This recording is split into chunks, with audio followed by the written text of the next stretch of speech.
Ladies and gentlemen, boys and girls, welcome back to Ridge Runner TV. I'm Nathaniel East. Today I'm joined by Eli Frost. We are very excited to broadcast this week's game against the Bristow Pirates. Right now I'm going to take it over to Eli, who will talk about the injuries. Injuries will play a big factor in this game. However, Landon Davis will return from a hip injury.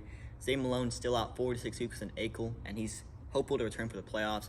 Cooper Edwards returns for the first time since week 1, and Jason McFetteridge is out with a shoulder injury. Last week against Catoosa, Emmanuel Crawford achieved a 3,000 career rushing yards. We did beat Catoosa 56-27. Now we have Bristow, a team that beat the Wagner Bulldogs, state champions last year. We're looking forward to move up to 6-0 to get clear ahead in the standings. We are number 5 ranked in the Oklahoma. And Eli will now talk to you about the offensive stats. So far, the group offense has been amazing, averaging nearly 55 points per game. A big part of that comes from Emmanuel Crawford, who has 1,141 yards on 20 touchdowns, and he's averaging nearly 12 yards per carry. Our quarterback, Carson Trimble, has 801 yards, 10 touchdowns, and 3 interceptions with a 70% completion percentage. Emmanuel's almost to his goal. Last week I had an interview with him. His goal was 30 touchdowns and 2,000 rushing yards this season.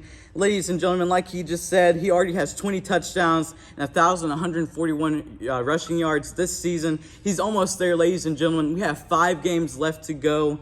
I'm very excited for this game. It's going to be tough. Bristow defense is obviously elite. One thing we can talk about, will Grove's offense be good enough to overcome Bristow's defense? That's all I have for you today, ladies and gentlemen. Thank you for listening to Ridge Runner TV. I'm Nathaniel East, along with Eli Frost, and thank you very much, everybody. Good evening out there in Ridge Runner Nation. This is Assistant Principal Matt Fracey coming to you, recorded during this awesome game night. Hopefully you've enjoyed the first half, and just we wanted to talk to you guys about a couple things that we've got going on over the next couple weeks. Looking backwards, congratulations and thanks to everyone for an amazing homecoming. The parade went off, and it was good to see everyone out there again. I know we've been kind of away from normalcy for a while now, what was going on with the pandemic, but getting everyone out there, all the kids look fantastic. We got another Ridge Runner victory. So just again, thank you everyone, school, community, for supporting that amazing effort to bring everybody together. We've got quite a few things coming up for the high school. One of them is we're going to do virtual parent-teacher conferences coming up on October 12th and 13th. It'll be the evening of October 12th from 4 to 7, and it'll be the morning of October 13th from 8 to noon. But this year, because of the pandemic, what we're doing is teachers will do virtual conferences. So whether that's going to be a phone call or an email or a Zoom meeting, whatever's going to work the best for those students, teachers, and parents is what we're going to try and do. If there's a way to set up any special meetings for you parents out there, if you want to actually get into contact with a teacher person to person, just go ahead. Feel free to send them an email and try and work that out on a case by case basis.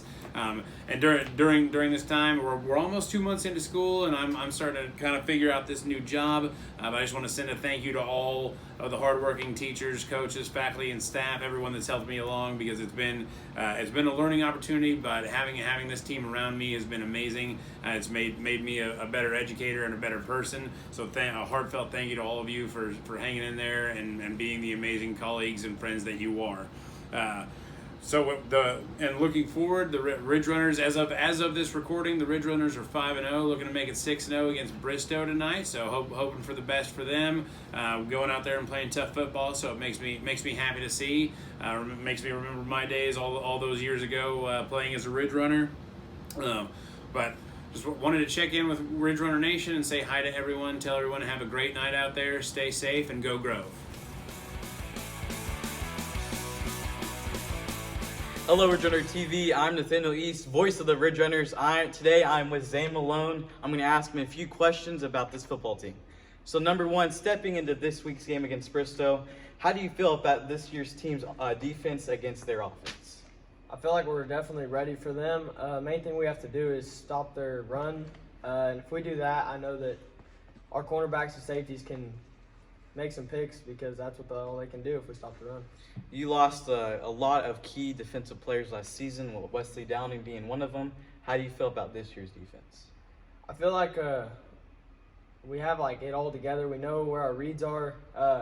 Yes, Wesley was definitely a stud. We had Caden Forbes, we lost him, and Greg. We lost a lot of great players. But Braden Casey, holy cow, he stepped it up from last year. He's manned up. I don't know how to explain him. You guys have seen from every moment of the field, he'll be on one side and go make a tackle on the other. So I'm very proud of that side. Yeah, we're ready. So you made so far 2 interceptions. What have you done this summer just to prepare yourself for this team? For on defensive end, what have you done this offseason? All summer long. I mean, we were in summer pride. We worked our butts off all summer. Ran routes. We did a lot of stuff. I think it was 3 to 4 days out of the week we were playing football. As I can see, you're currently injured right now. I mean, how do you still impact this team while not being on the field? I try and look for small things, like if quarterback's booting out, if he's looking down the field like trying to run, or if he's still trying to throw the ball. Little things like how the receiver takes off, just to help the corners out, different routes that they're running, what they're looking for. Just try and help everybody out and keep talking to players. What is the best advice you received from a coach or a player that's impacted you the most? If you fail to plan, you're planning to fail.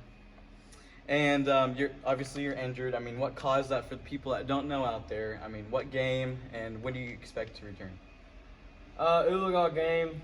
They were running the ball, and I tried to break down and juke somebody out, and ended up breaking my own ankles. And I ended up popping a tendon over my ankle, and it hurt some soft tissue in there, and that's a 4 to 6 week recovery. Wow. So, do you expect to, whenever you do return, hopefully for the playoffs, do you expect to do the same?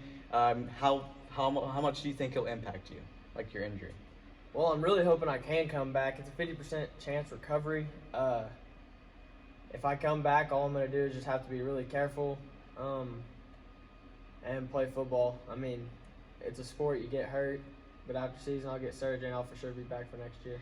And I got one more question for you, and this is a golf and football question. I mean, you're a golfer. You went to state golf last year alongside with me. I mean, how do you compare those two sports? They're completely different sports. I mean, one is really slow. The other one's like kind of like fast-paced.